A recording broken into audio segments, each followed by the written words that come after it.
Vous écoutez Le vol silencieux de la chouette, un livre écrit par Annick Panetier-Leboeuf et lu par la voix modélisée de Joël Paré-Beaulieu.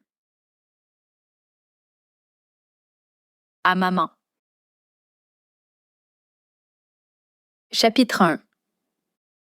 Le soleil commençait à peine à apparaître à l'horizon. Ses rayons se reflétaient sur la surface lisse de l'étang, ajoutant des touches d'orangé, de jaune et de rose au paysage qui était, seulement quelques minutes auparavant, entièrement dominé par les teintes de gris et de noir. Comme s'il n'attendait que ce signal de la part du soleil, ce fut tout un petit monde qui sembla soudainement reprendre vie après une longue nuit. Les grillons, bien à l'abri parmi les hautes herbes bordant le marais, reprirent doucement leur stridulation, comme s'ils ne s'étaient jamais arrêtés, promettant une autre chaude journée d'été. Les libellules s'élancèrent dans les airs à la recherche de moucherons, bientôt accompagnés par les hirondelles bicolores. Des chants d'oiseaux de plus en plus forts et de plus en plus diversifiés remplirent graduellement l'air encore humide de l'aurore, qui n'était que silence quelques instants plus tôt. Les canards glissaient doucement sur la surface de l'eau, donnant l'impression d'un spectacle de ballet élaboré dont eux seuls auraient connu la chorégraphie. Vanessa, immobile au milieu de ce monde en constant mouvement, admira la scène qui se tenait tout autour d'elle. Réveillée depuis déjà plusieurs heures, la jeune femme avait attendu ce moment avec impatience. La lumière semblait montrer chaque brin d'herbe sous son meilleur jour, et l'air lui-même paraissait rempli de promesses. C'était souvent dans des moments comme celui-ci que l'inspiration pour sa prochaine toile lui venait subitement. Une grande aigrette d'un blanc immaculé, étirant gracieusement le cou pour profiter des premiers rayons de soleil, une hirondelle rasant la surface de l'eau du bout de son aile lors d'une poursuite effrénée avec un moustique coriace, ou alors un petit vison d'Amérique, rapide et agile comme un espion, venant s'abreuver sans aucun bruit avant d'entreprendre sa journée. Ces instants fugaces étaient empreints d'une grande beauté, mais également d'une si étonnante simplicité qu'il laissait Vanessa sans mots. Ces images se gravaient aussitôt dans son esprit, et elle sentait alors le besoin de leur redonner vie sur une toile, de recréer ces moments parfaits, de rendre justice à ces autres existences qu'elle avait eu le privilège d'entr'apercevoir. Une fois de retour chez elle, elle sortirait une nouvelle toile et son matériel d'aquarelle. Mais pour l'instant, elle essayait de s'imprégner de l'atmosphère de l'endroit, une frénésie où chacun semblait avoir quelque chose à faire, mais qui dégageait dans l'ensemble un tel calme serein qu'il permettait à Vanessa d'oublier, pour quelques instants, jusqu'à l'existence même d'un monde en dehors de ce marais grouillant de vie.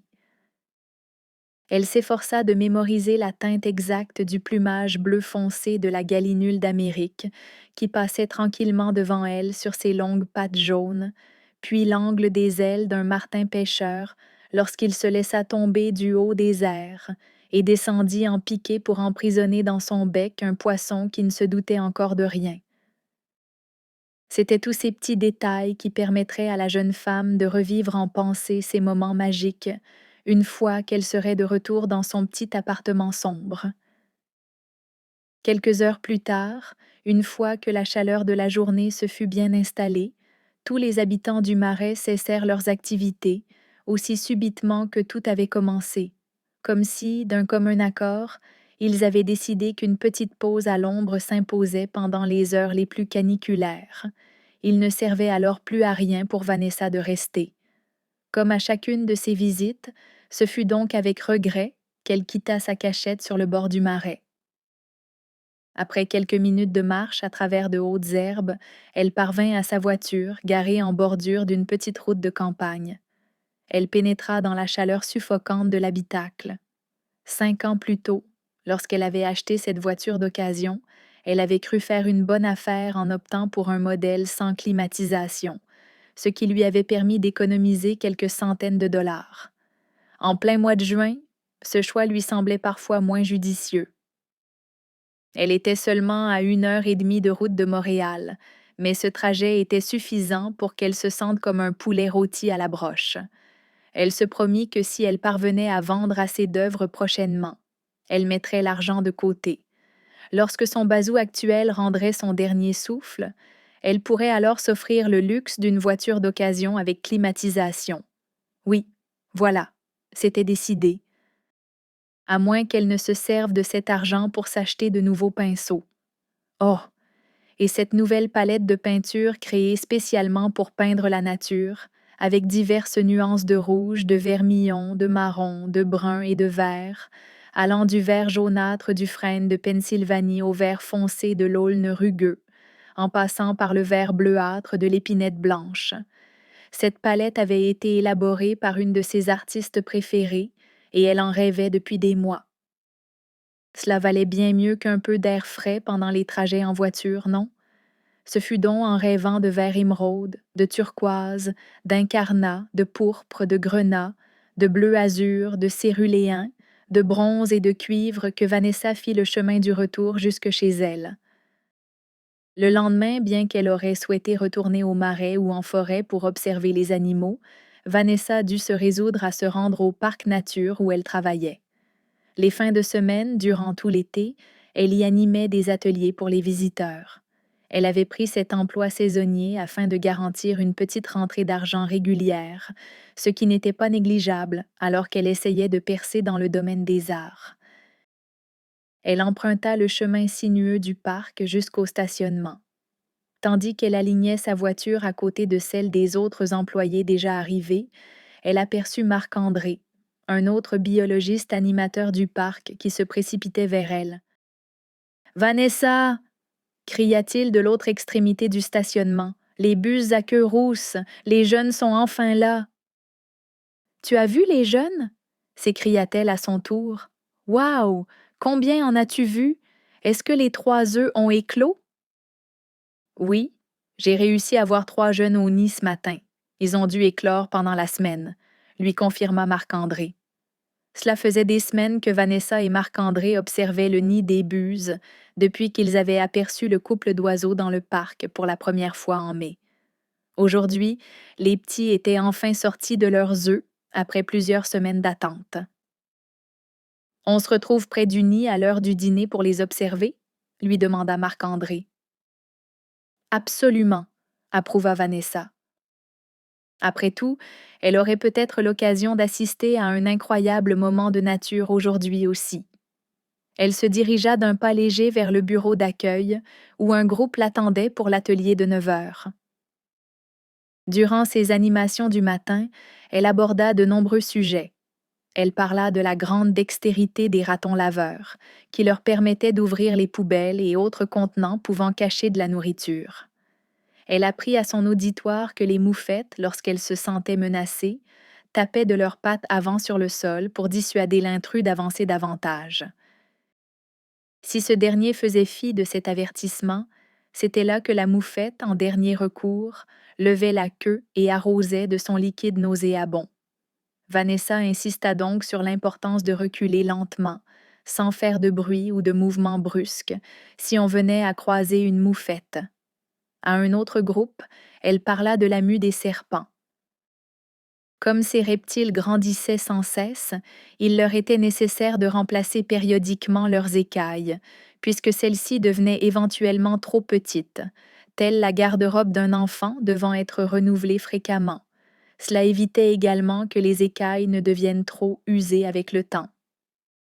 Vanessa expliqua comment le serpent, qui se trouvait dorénavant à l'étroit, passait un certain temps dans une flaque d'eau pour ramollir ses écailles, avant de se frotter sur des roches ou de l'écorce pour décoller le tout. Le serpent retirait alors ses anciennes écailles en un seul morceau, comme on enlève une chaussette de son pied. Devant les regards fascinés des visiteurs, Vanessa sortit de sa poche une mue de serpent, qu'on appelait une exuvie, et leur permit d'y toucher. Une fois ces anciennes écailles retirées, conclut-elle, les nouvelles écailles plus grandes, qui étaient déjà prêtes en dessous, étaient alors exposées et pouvaient immédiatement jouer leur rôle protecteur. Vanessa appréciait chaque occasion qu'elle avait de pouvoir ainsi partager sa passion pour la faune, même si, cette fois, elle guettait l'heure avec impatience, empressée d'aller voir les buses à queue rousse. Depuis aussi loin qu'elle pouvait se souvenir, elle avait toujours eu un intérêt insatiable pour la nature. Elle avait grandi en plein cœur de la métropole, mais même enfant, elle avait toujours préféré passer son temps à vagabonder dehors plutôt que de profiter de toutes les attractions et activités qu'offrait la ville. Elle avait inlassablement été à la recherche de la moindre parcelle de verdure. Elle avait passé ses journées à observer les fourmis dans le petit carré de gazon devant la maison, ou alors à regarder les écureuils et les pigeons dans les parcs urbains. Tout au long de son enfance, elle avait fréquemment harcelé ses parents pour aller faire une promenade en forêt, essayant d'y trouver les trous dans le sol et les arbres qui auraient pu abriter des souris, campagnols ou écureuils. Ma petite fille des bois, tel était le surnom que sa mère lui avait donné, à juste titre. Ça n'avait donc pas vraiment été une surprise lorsque, adolescente, Vanessa avait déclaré vouloir étudier en biologie. Ses parents avaient toutefois été loin de partager son enthousiasme, considérant qu'il s'agissait là d'un passe-temps plutôt que d'une véritable carrière. Son père avait bien essayé de lui faire voir qu'il serait plus avantageux de s'orienter vers un domaine plus sûr, plus essentiel et plus lucratif, comme la comptabilité ou les nombreux emplois du domaine de la santé, mais en vain. Vanessa ne s'intéressait qu'aux animaux et aux plantes, à un moindre degré. Ignorant l'opinion de ses parents, elle s'était donc inscrite avec joie au baccalauréat en sciences biologiques et s'était jurée de passer le reste de sa vie à étudier les animaux. Elle était alors loin de se douter que les choses ne se passeraient pas du tout comme elle les avait prévues. Lorsque ses animations de l'avant-midi furent terminées, Vanessa s'élança sur les sentiers du parc nature qu'elle connaissait si bien. Marc-André l'avait devancée et l'attendait déjà à quelques mètres de l'arbre dans lequel les buses avaient construit leur gros nid de branches. En silence, afin de ne pas effrayer les oiseaux, les deux biologistes se positionnèrent à l'endroit qui leur offrait la meilleure vue sur le nid, et ils sortirent chacun leurs jumelles de leur sac à dos. Vanessa avait passé tant de temps à regarder à travers ses jumelles que, pour elle, elles étaient devenues comme un prolongement naturel de ses yeux. Une buse adulte se tenait sur la branche à côté du nid, mais on ne voyait rien de ce qui se passait à l'intérieur de celui-ci. Vanessa n'observait qu'un gros amas de branches, sans aucun indice que des oisillons pouvaient s'y trouver. Elle continua de scruter patiemment le nid, attendant le moment où un des oisillons lèverait la tête suffisamment haut pour qu'elle puisse l'apercevoir. Ça pouvait prendre du temps, mais Vanessa était patiente. Elle passerait sa pause dîner en entier avec le regard fixé sur ce nid s'il le fallait. Après un bon moment, l'autre buse apparut finalement dans le ciel et se rapprocha doucement. Immédiatement, trois petites têtes pointèrent hors du nid, le bec grand ouvert, poussant de vifs cris dans l'espoir d'être le premier oisillon à se faire nourrir. Les voilà enfin, pensa tout haut Vanessa, excitée. Après toute cette attente, elle avait la chance de les voir, ces petites têtes. Trois mignonnes petites têtes duveteuses à l'air décoiffées. Vanessa savait qu'elles deviendraient rapidement de magnifiques buses élancées, mais pour l'instant, elles étaient simplement d'adorables boules de duvet, desquelles pointaient de minuscules becs pointus et de grands yeux inquisiteurs.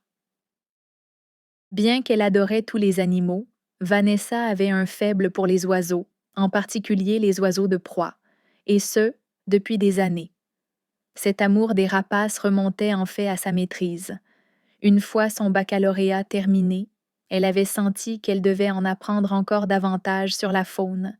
Elle avait donc décidé de poursuivre à la maîtrise.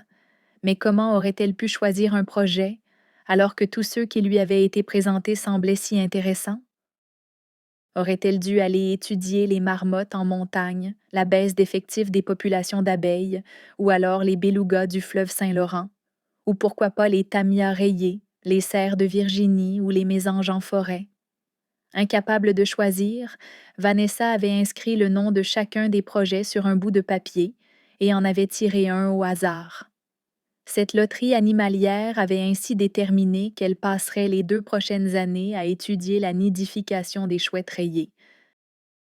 Pendant les 2 ans qu'avait duré sa maîtrise, Vanessa avait passé tout son temps à observer les chouettes, à prendre des notes détaillées de leurs moindres mouvements, à documenter leur vie, à lire tout ce qu'il y avait d'écrit à propos de celle-ci et à penser constamment à elle, au point où même ses rêves en avaient été peuplés. Après tout cela, les chouettes rayées étaient devenues, pour elle, comme de vieilles amies. Même des années plus tard, lorsque la jeune femme voyait ou entendait une chouette rayée, peu importait l'endroit où elle se trouvait, un sourire apparaissait sur ses lèvres, comme si une amie de longue date venait de lui téléphoner pour prendre de ses nouvelles. Par extension, Vanessa avait développé une affection particulière pour les hiboux, les buses, les faucons et tous les autres rapaces qui partageaient des traits avec ces chères chouettes rayées. De jeunes chouettes fraîchement sorties de leur œuf, Vanessa en avait vu un bon nombre au cours de son étude, mais chaque fois, le même sentiment d'être témoin d'un petit miracle avait jailli en elle.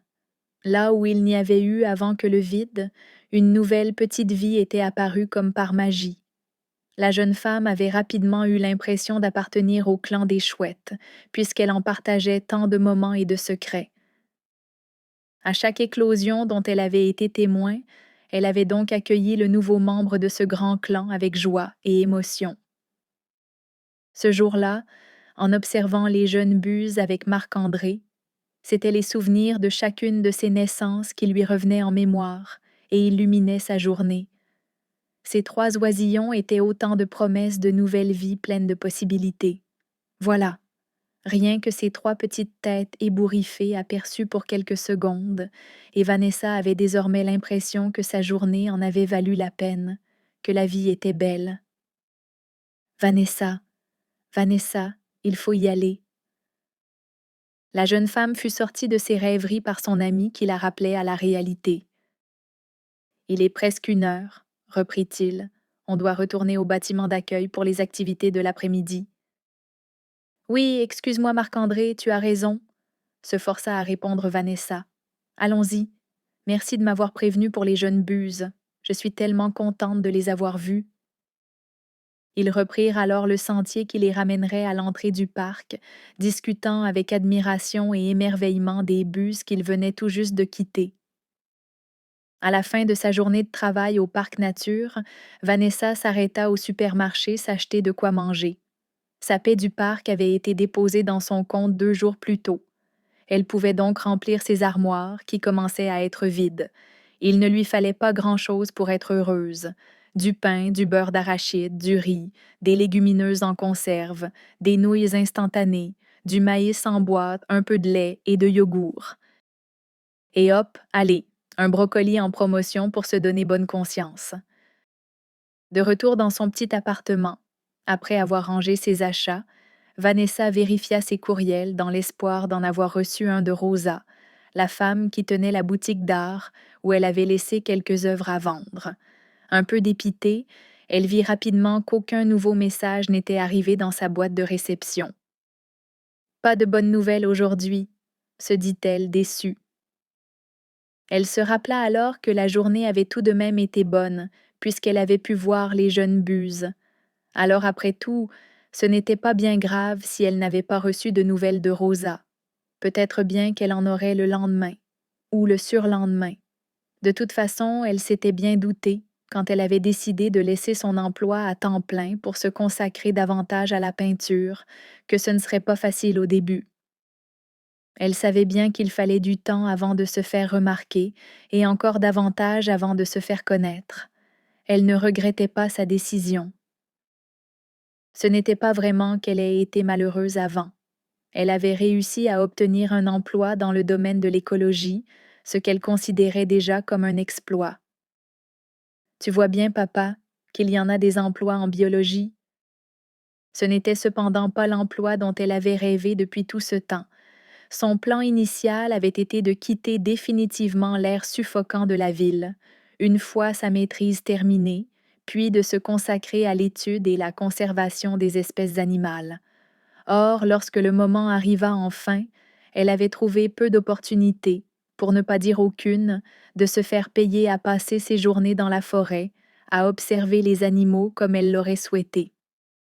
Elle avait alors réalisé que de tels emplois vous étaient pratiquement offerts uniquement si vous étiez un spécialiste du domaine, avec une brillante carrière derrière vous pour le prouver.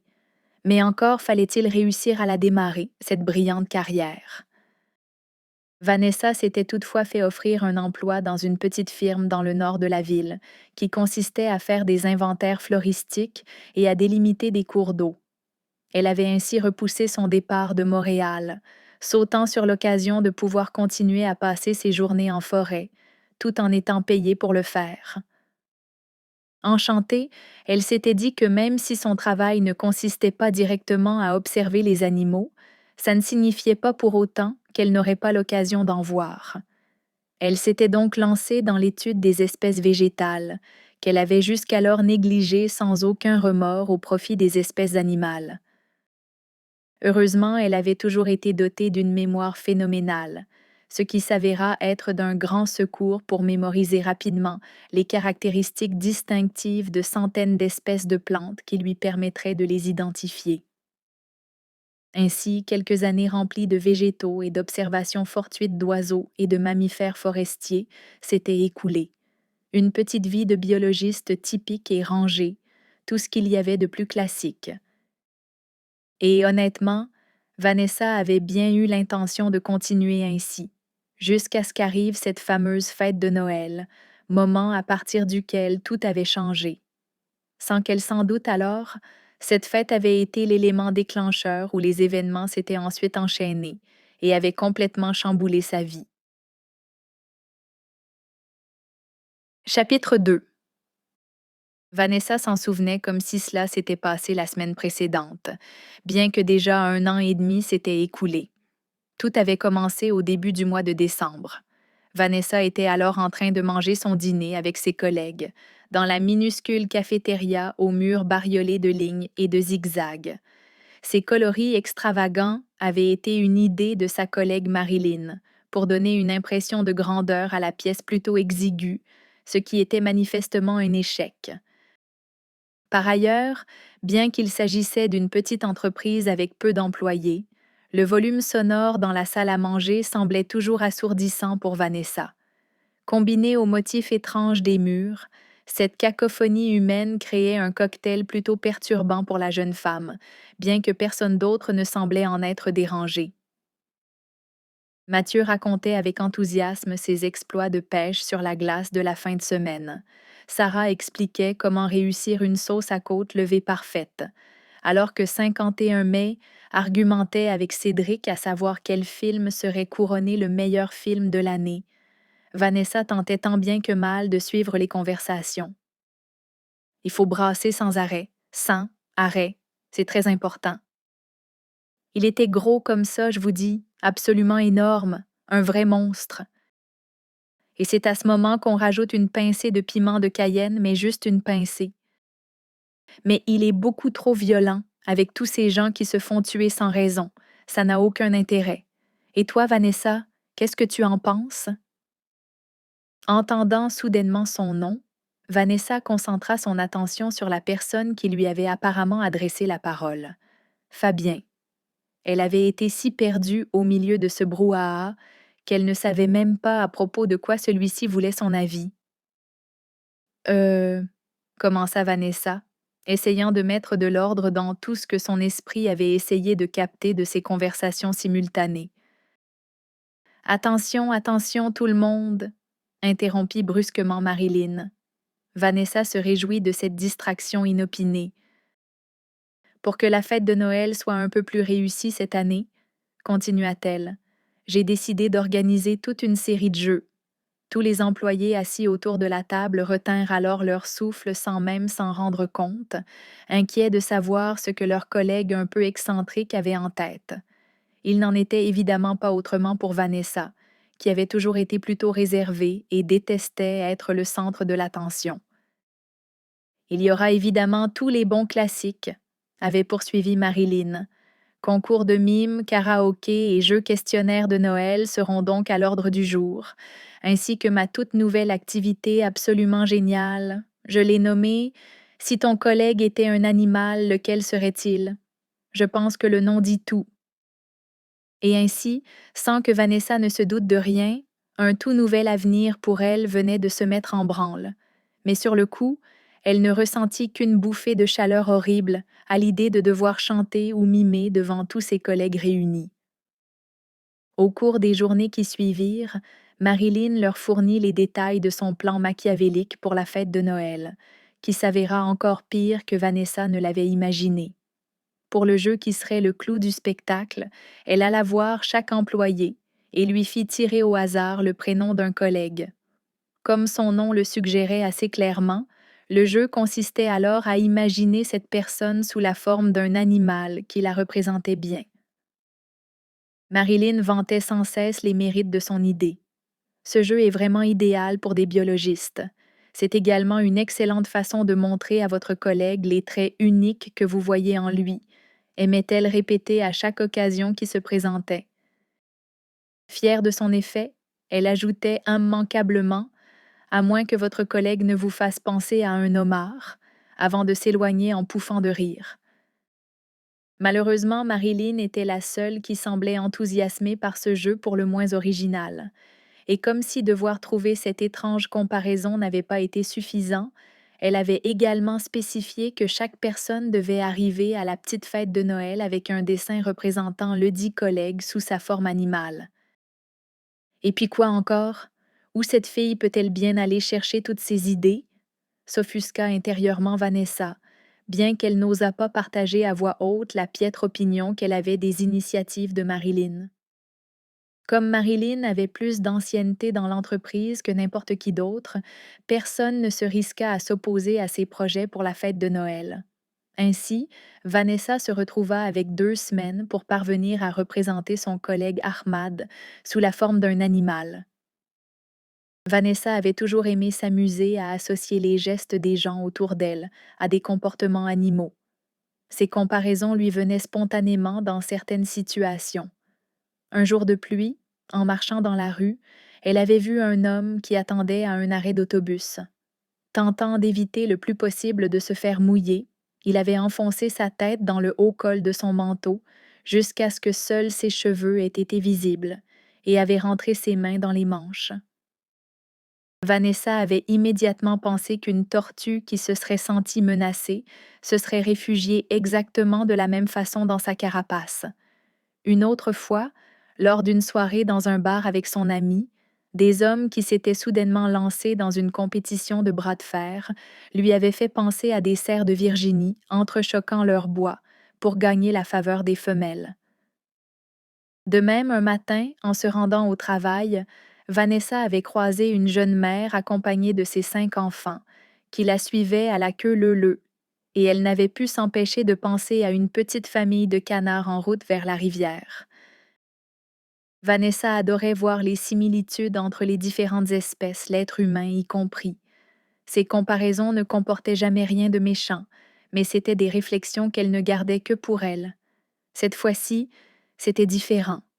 Elle devait faire part de son analogie animalière à ses collègues, ainsi qu'au sujet même de cette comparaison. Ceci coupait complètement son inspiration. Elle voulait être certaine de ne vexer personne par maladresse. Ahmad, Ahmad, il est gentil, plutôt timide, un peu nerveux, peut-être un écureuil. Pas certaine. Quoi d'autre? Vanessa avait beau se pencher sur le sujet autant qu'elle le pouvait, elle ne trouvait pas à quel animal comparer son collègue de bureau. Il aime prendre son temps pour bien faire les choses, alors pourquoi pas une tortue? Quoique je suppose que ça pourrait être mal interprété. Un grand héron?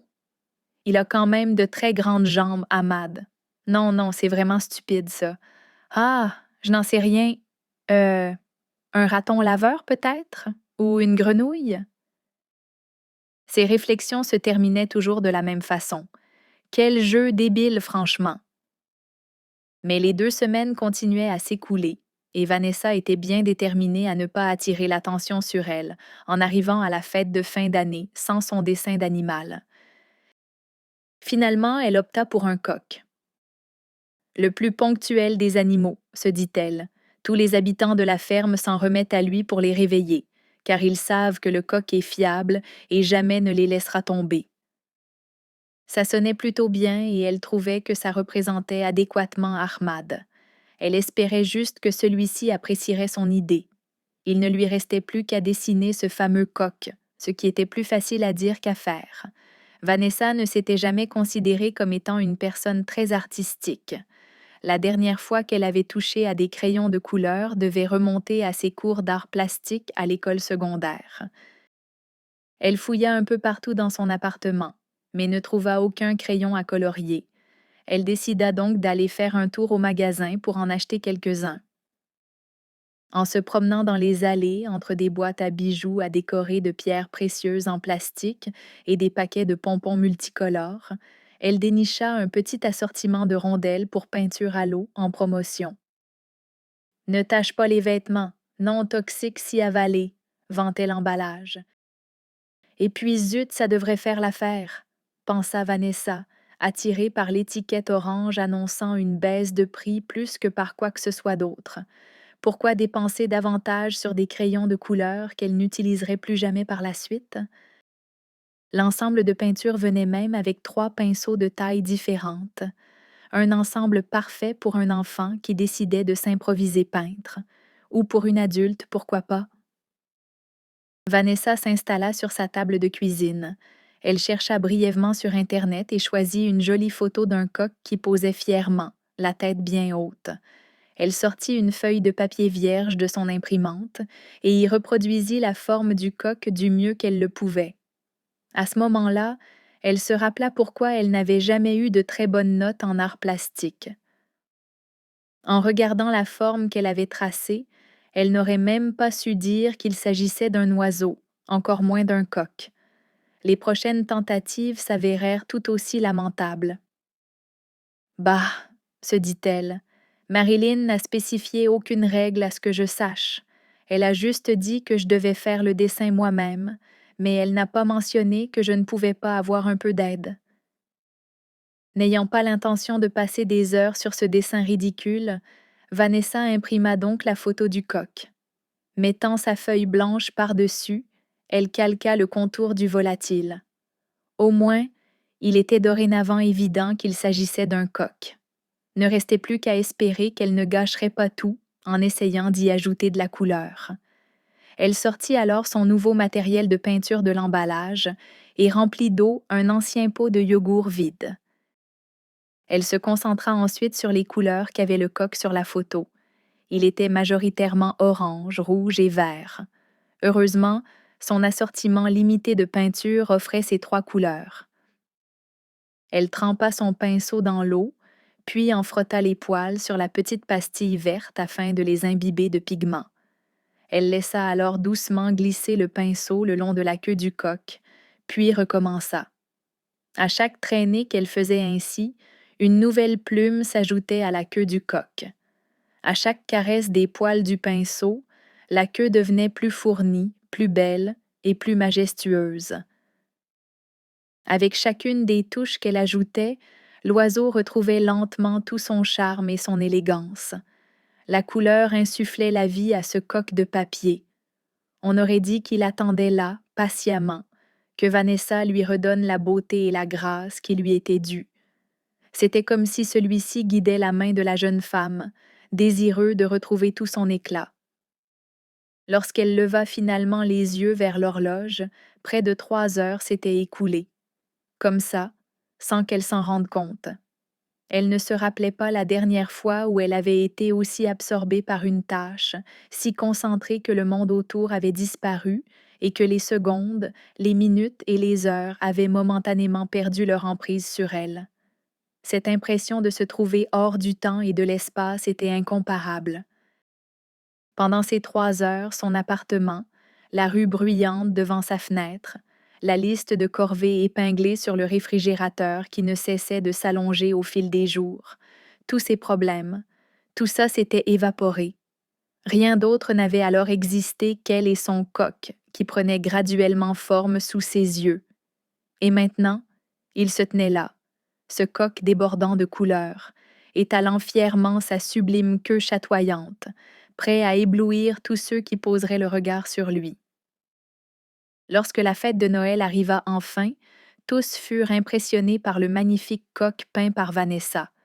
Cette dernière fut évidemment soulagée de ne pas être la risée de ses collègues, mais leurs compliments ne constituèrent pas la raison qui la poussa à se réessayer à la peinture quelques semaines plus tard. Non, c'était ce besoin qu'elle ressentait au plus profond d'elle-même de revivre cette expérience, ce moment presque magique où l'animal émergeait du néant blanc de sa feuille. Pour sa seconde tentative, Vanessa jeta son dévolu sur une mésange à tête noire. Cet oiseau n'était pas coloré comme le coq l'était, mais la jeune femme avait toujours aimé le contraste si marqué entre ses jolies joues blanches et son petit chapeau noir comme la suie. Elle s'installa donc exactement comme la dernière fois, à sa table de cuisine, avec ses pastilles de peinture à l'eau et son pot de yogourt rempli d'eau. À l'aide d'un crayon de plomb, elle calqua délicatement le contour rondelet de l'oiseau. Elle trempa ensuite son pinceau dans l'eau, puis frotta la pastille noire. Elle retint inconsciemment son souffle, souhaitant que la magie opère à nouveau, espérant que sa main serait guidée par la mésange qui désirait se libérer de sa prison de papier. Elle donna un petit coup de pinceau timide, puis un second, laissant de fines traînées noires sur la tête de l'oiseau. Mais rien de particulier ne se produisit. Aurait-elle simplement eu un coup de chance avec le coq? Ou son pinceau aurait-il perdu ses pouvoirs surnaturels? Elle avait pourtant l'impression d'avoir recréé parfaitement la scène. Chaque objet était disposé à la même place sur la table, chaque étape avait été suivie à la lettre. Elle repoussa le pot de peinture légèrement plus loin de sa feuille, dans un souci d'exactitude absolue. Un autre petit coup de pinceau. Toujours rien de spécial n'arriva. C'était plutôt décevant. Vanessa regarda à nouveau la photo de la mésange qu'elle avait imprimée. Elle était pourtant bien jolie, inspirante à souhait, non? Elle avait ce mignon petit bec si court et pointu, légèrement ouvert, la tête doucement relevée vers le ciel, comme si elle était en pleine discussion avec les nuages au-dessus d'elle. Ses yeux sombres, presque parfaitement dissimulés par son masque, brillaient de curiosité. Vanessa se perdit alors complètement dans l'observation de la mésange. Chacune de ses courbes, chaque minuscule plume de son ventre rebondit.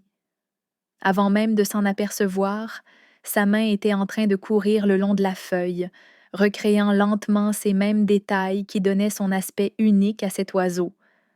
Lorsque sa main reposa finalement le pinceau sur la table, une mésange à l'air espiègle se tenait joyeusement sous ses yeux. Vanessa sut alors, sans une once de doute, qu'elle ne pourrait jamais plus cesser de peindre. Le temps passa lentement et Vanessa peaufina son art. Les murs de son appartement se recouvrirent graduellement de ses œuvres, tel un arbre au printemps s'habillant de ses nouvelles feuilles. À perte de vue, collés pêle-mêle sans aucun semblant d'ordre, écureuils, canards, couleuvres et renards côtoyaient crapauds, geais bleus, marmottes et scarabées. Elle apprit graduellement à porter encore plus d'attention aux formes de l'animal. Elle s'exerça à reproduire de sa main sur la feuille ce que ses yeux voyaient. Elle passa de longues soirées assise à sa table de cuisine, avec ses fidèles pastilles de peinture achetées en solde. Elle y restait jusque tard dans la nuit, lorsque la fièvre incontrôlable de peindre qu'elle avait ressentie, une fois assouvie, s'estompait enfin.